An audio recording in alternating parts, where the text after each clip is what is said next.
Dans le judaïsme, un homme accède à la majorité religieuse à l'âge de 13 ans et une femme à l'âge de 12 ans. Quels sont les rites qui accompagnent ce passage à la majorité religieuse? Pour en parler, nous recevons aujourd'hui Madame Rosine Cohen.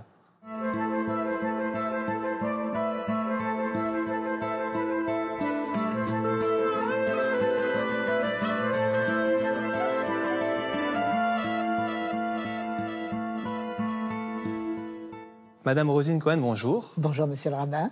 Vous avez été longtemps enseignante à l'école Maïmonide, une grande école juive de Boulogne. Vous êtes enseignante en hébreu, en histoire du peuple juif, en pensée juive. Vous enseignez également à la maison d'études au féminin, dirigée par Madame Joëlle Bernem, que nous avons reçue pour une émission ici même. Alors, nous allons aujourd'hui aborder un sujet avec vous qui est le sujet de l'accession à la majorité religieuse pour les garçons et les filles.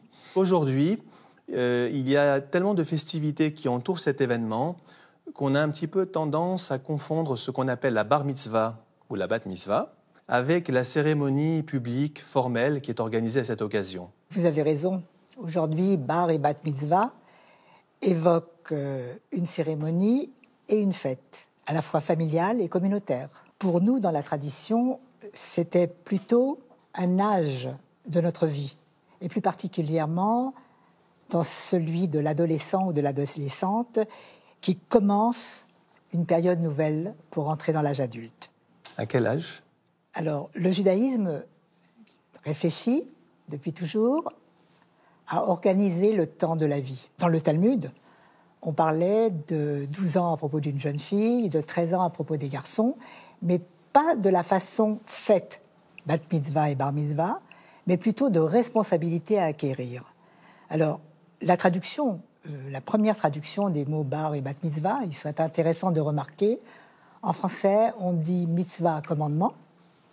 C'est à la fois un ordre et un lien à établir avec Dieu, avec soi-même, avec les autres. Tandis que bar voudrait dire fils, et c'est un mot araméen. Tandis que bat voudrait dire fille, et ce serait un mot en hébreu. Si on traduit bar mitzvah, ça donne fils du commandement, et bat mitzvah, fille du commandement.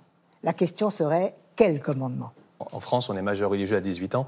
Qu'est-ce qui fait qu'on a retenu finalement 13 ans pour un garçon et 12 ans pour une fille? C'est un problème de puberté?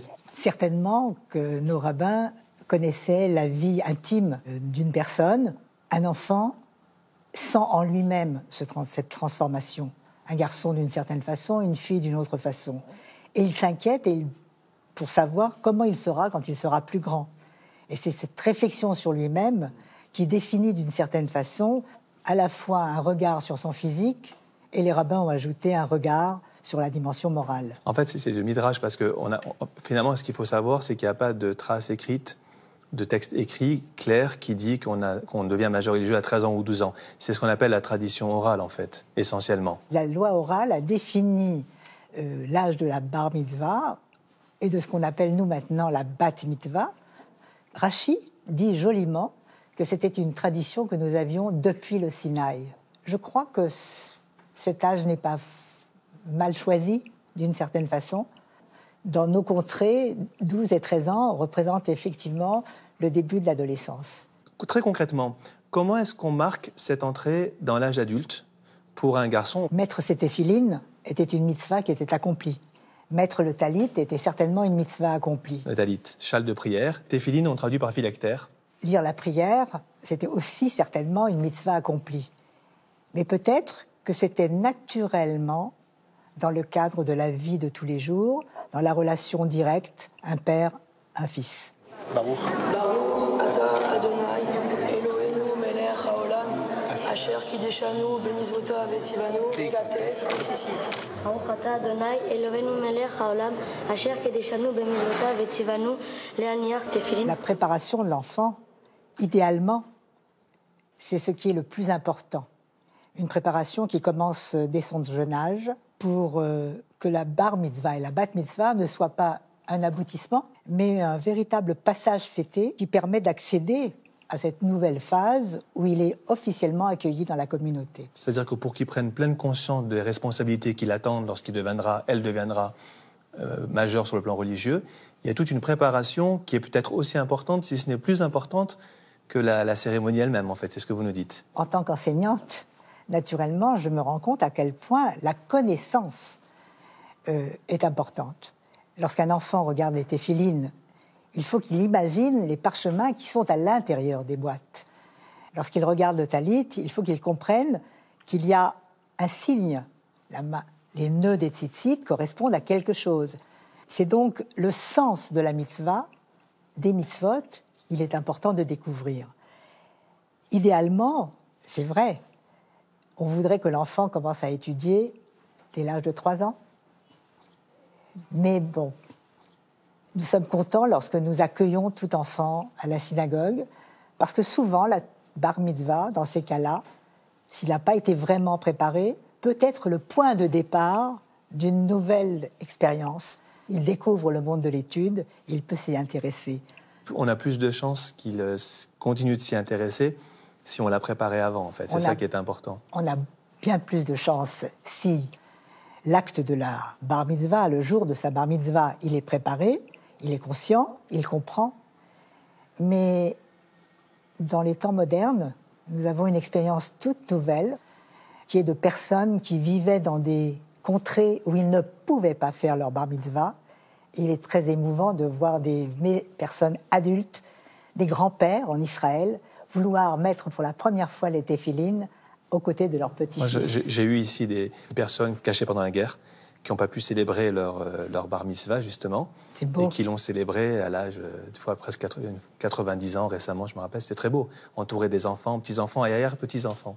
Alors concrètement, en fait, puisqu'on dit que devenir majeur religieux, c'est être tenu d'accomplir les commandements, donc la bar mitzvah va se marquer pour un garçon par des commandements que le garçon va mettre en pratique en fait devant tout le monde. L'enfant va venir à la synagogue, il va réciter les prières qu'il a apprises justement les années qui précèdent, il va se revêtir de ce châle de prière et il va également porter ce que vous appelez les téphilines, c'est-à-dire des cubes dans lesquels il y a des parchemins et donc ça s'attache à la fois, il y en a un pour la tête, la pensée, et puis le cerveau, au-dessus du cerveau, et puis il y en a un qui est semé sur le bras et qui renvoie à l'action. Donc concrètement, voilà comment ça se passe. En fait, il met en pratique des commandements puisqu'il devient tenu d'accomplir les commandements. Je crois que les rabbins ont réfléchi sur l'ensemble des 613 mitzvot à choisir une mitzvah qui pourrait justement faire de l'enfant un bar mitzvah. On pourrait même proposer une autre traduction. Au lieu de dire majorité religieuse, finalement, c'est homme face à la mitzvah. Et les tefilines, en français on dit phylactères, se prêtent parfaitement à cet acte d'engagement, puisque la formule de la Torah nous dit « et tu les attacheras en signe sur tes bras et entre tes yeux ». Attacher, c'est établir un lien.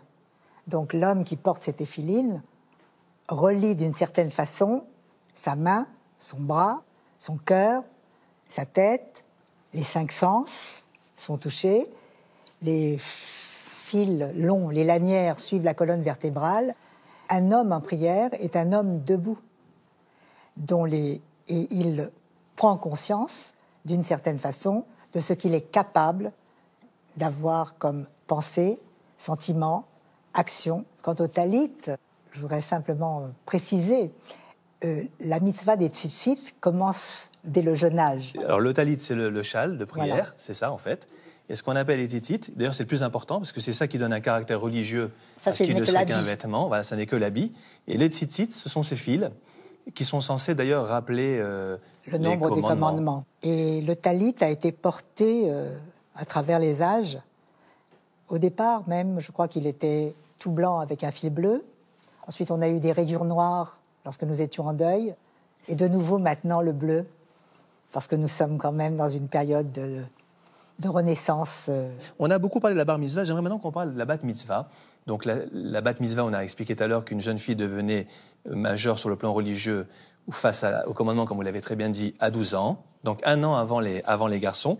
Et alors la bat mitzvah est un phénomène en pleine expansion aujourd'hui. Alors évidemment, c'est certainement dû à l'évolution du statut de la femme et au fait que la femme, progressivement, dans le monde, fait des carrières au même titre que les hommes, travaille, etc. On a dit que la bar mitzvah, ça apparaît vers le XIVe siècle. Bat mitzvah, j'ai trouvé 19e siècle, avec un rabbin allemand d'Altona. Jusqu'à très récemment, c'était un non-événement, au maximum un anniversaire. Vous n'avez pas célébré votre bat mitzvah vous-même? Je n'ai pas célébré ma bat mitzvah, mais, monsieur le rabbin, à cette époque-là, dans Paris, il y avait une magnifique cérémonie dans la grande synagogue de la Victoire, que nous appelions la confirmation religieuse, où toutes les jeunes filles de 12 ans de tous les Talmud et Torah de Paris se présentaient devant le grand rabbin de Paris. Cette collectivité de toutes les jeunes filles représentait la communauté. Puis ensuite, on a réfléchi, on a pensé qu'il était mieux que la bat mitzvah soit fêtée dans certaines synagogues, puisque ce n'est pas le cas de tout le monde, parce que c'est sa façon à elle d'être à nouveau dans son lieu. Donc pour vous, c'est très important aujourd'hui de célébrer une bat mitzvah?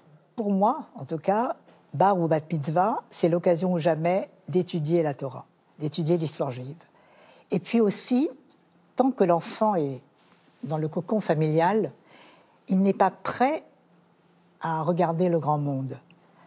La bar mitzvah pour un garçon, c'était le moment où justement il affrontait la communauté, il affrontait le monde. Pourquoi pas une femme? Pourquoi pas une fille? Elle doit aussi sortir du cocon familial pour pouvoir être un des membres de la communauté. Je sais que c'est un sujet difficile parce qu'il évoque beaucoup plus que la bar mitzvah ou la bat mitzvah. Il évoque carrément la place de la femme dans la communauté. Dans le texte de la Torah, dans le texte du Talmud, les femmes sont présentes. La connaissance de la Torah, de l'histoire des femmes, de l'histoire des hommes qui ont formé notre identité est aussi important pour les garçons comme pour les filles. Bien sûr. Et si vous me permettez, juste pour aller dans votre sens, il y a une autorité rabbinique qui s'appelait le rabbin Yechiel Jacob Weinberg. Il est très important à citer aujourd'hui parce que le rabbin Weinberg fait partie de ceux qui sont les plus fervents partisans de la bat mitzvah. Et il donne un très bel argument qui est très simple. C'est de dire qu'il fut une époque où les Juifs vivaient en vase clos, c'est-à-dire qu'ils étaient moins sensibles, on va dire, au courant de l'assimilation. Et qu'aujourd'hui, où les jeunes filles, les jeunes garçons du monde, ne vivent plus que dans le monde juif, ils vivent dans le monde, dans la cité, si on ne leur enseigne pas les rudiments de leur tradition, eh bien le risque est grand de les voir tout simplement perdre leur culture juive, et de s'assimiler. Donc il a un argument qui est une sorte d'argument socio-éducatif, socio-religieux, qui consiste à dire que finalement la cérémonie de la bat mitzvah, elle permet aux jeunes filles de prendre conscience, vous l'avez très bien souligné au cours de cette émission, de prendre conscience de l'importance du rôle qui est le leur dans la transmission d'identité juive, et que cette cérémonie finalement, elle vient pour ça. Elle vient pour, à la fois parce qu'il faut se préparer à cette cérémonie, donc prendre conscience de cette identité, et en même temps la revendiquer fièrement, publiquement, avec les cérémonies de bat mitzvah. Donc l'argument, je trouve, est très fort et il met en valeur finalement l'importance dans le monde dans lequel nous sommes, ce monde de la globalisation, on parle beaucoup de mondialisation et d'effacement des cultures individuelles. Eh bien, c'est l'occasion justement de revenir vers sa tradition. Rav Weinberg parlait tout de suite après la Shoah et à une période où les communautés se disloquaient pour se reconstituer ailleurs. Donc le modèle naturel d'imitation des parents pour les enfants se perdait. Et le Rav Weinberg a pensé que proposer pour les filles une bat mitzvah, c'était donner une place à la transmission. Merci Rosine Cohen pour cet échange. La semaine prochaine, nous recevrons Julien Darmon pour conclure notre série d'émissions consacrées aux grandes étapes de la vie juive. Avec lui, nous parlerons du Kaddish, l'une des prières juives les plus célèbres. Bon dimanche à vous toutes et à vous tous.